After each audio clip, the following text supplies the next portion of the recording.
Good morning, students. Welcome back to Digital Electronic class. In today's class, we are going to continue the previous concepts what we have discussed, like combinational circuitry, the combination of the inputs what we do have, and how we are going to convert into particular output, and all the types of various combination of inputs we are going to deal. And today's class, we are going to start the basics of our flip-flops. So in today's class, I'm just going to give a brief introduction regarding the flip-flops. Before proceeding with that, let us take a previous class overview what we have discussed in the previous class. In the previous classes, we have talked about the combinational circuitry, the full adder, full subtractor, half adder, half subtractor, and various type of input combinations. All these particular things we have discussed in the previous class. Okay, so in today's class, we are going to continue the concepts of sequential circuit. So basically, what is a sequential circuit? Sequential circuit is also like a combination circuit where it is going to take different input combinations and try to produce the output of it.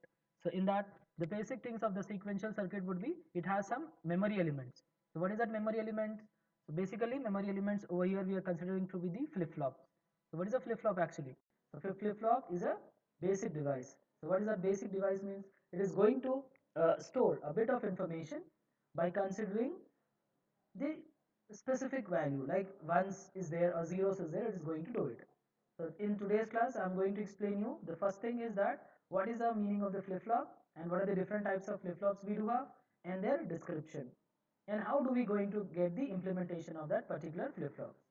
So first thing, the flip-flop. What is a flip-flop? It is a digital circuit. But why we are saying it is a digital circuitry? Because we are going to take the combinations of zeros and ones, we are going to combine and we are going to get the output of the digital circuitry. That's the reason we are saying that the flip-flop is a digital circuitry elements. In that we are going to store a bit of information. So it is a kind of bistable multi-vibrator circuitry. What is the meaning of bistable multi-vibrator circuitry?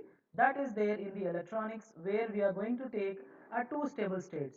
So by taking the two stable states, we are going to get the operation of multi-vibrators. So for that particular thing, the flip-flops is going to be used. So what we said just now, it is said that it is a sequential circuit and an electronic circuit element which has the two stable states, and thereby it is capable of serving as one of the bit of memory. That means it is going to produce either bit 0 or bit 1, because our digital electronics deal with either 0 and 1's combination. By considering what are all the kind of combinational circuitry we do have, like full adder, full subtractor, encoder, decoder, multiplexer, demultiplexer, all these kind of problems also we have discussed in the previous classes. So by taking these all kind of combinations, here we are going to get the storage information. How do we get the storing of that particular information? That particular part we are going to deal in the flip-flop concept. Next thing is that what are the different types of flip-flops we do have. So there are different types of flip-flop we do have, like we had SR flip-flop, then we do have JK, then we have D flip-flop, then we have toggle. So these are different types of flip-flops. As per your syllabus you're going to discuss. So first thing we do have is SR flip-flop. What is SR stands for? Set and reset. S stands for set. Set means higher bit, that is bit 1. Reset means lower bit, that you can say it as bit 0. So SR flip-flop, in that we are going to get the two universal gates. So we are already aware of what are the universal gates. What are the universal gates we do have?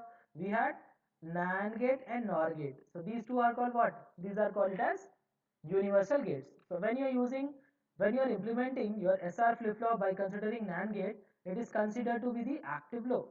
So this is called as active low implementation of SR flip-flop, set and reset flip-flop. Whereas when you use NOR gate combination, it is called as active high combination. So we do have one more in that is called clock. What is that clock means? We'll give external trigger input. We'll give external clock input to the flip-flop, and we are going to get how we are going to get the output. That is going to see in set and reset flip-flop. So today class is just like an overview for you.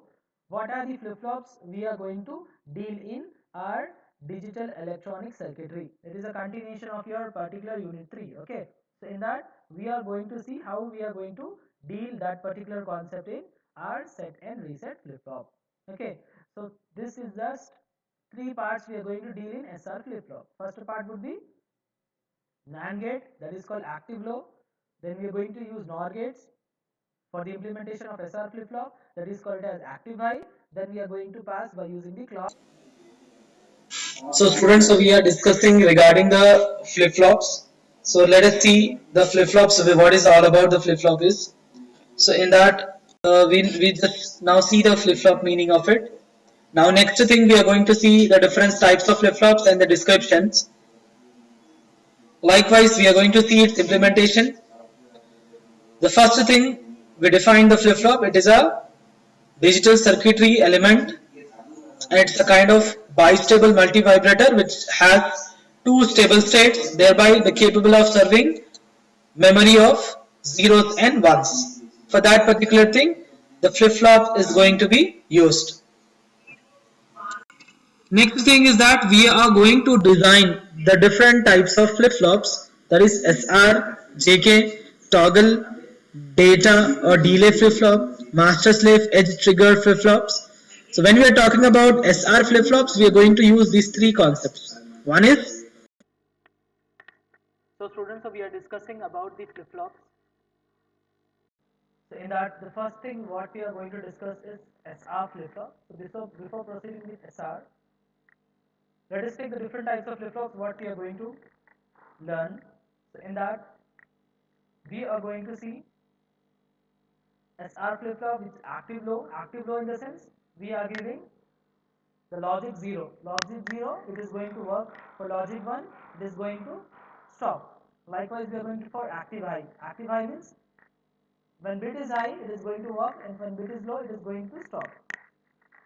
So these two types of phenomena we are going to deal with SR flip-flop by using NAND gate, NOR gate. So students, so we talk about the SR flip-flop. Next thing we are going for the next concept, that is SR for the active high NOR gate. So for that particular thing what we are giving, we are again using the NOR gates in that in the form of latches. In that what we are taking students, so we are using the NOR gate latch. In that this is active high. For when reset is 1, then it is called as reset bit. When set is 1, it is called as set bit. For that two particular part, your SR flip flop is going to work. When both are 1, then we can say that it is again invalid. So we know that